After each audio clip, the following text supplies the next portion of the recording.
In this video, I will show you how to add USDT BEP20 to Trust Wallet.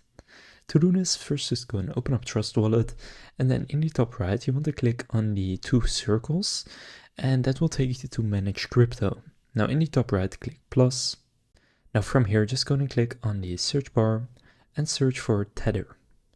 Now here there are quite a few options available. Now what you want to go and make sure that you pick is Tether on the BNB Smart Chain. Now if you don't really see it right here, you can see I already have it enabled.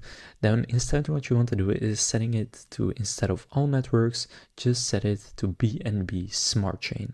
So make sure it is BNB Smart Chain, and then here go and enable it. Now once you go back to the home screen and scroll through your crypto tokens, right here you will find USDT on the BNB Smart Chain, and at the top you can see this is USDT BEP20, and you can now go and click, for example, receive to find your crypto wallet address for USDT on the BEP20 network. So that's how to add USDT BEP20 to Trust Wallet. If this video was helpful, please consider leaving a like and subscribing to my channel. With that being said, I will see you in the next video.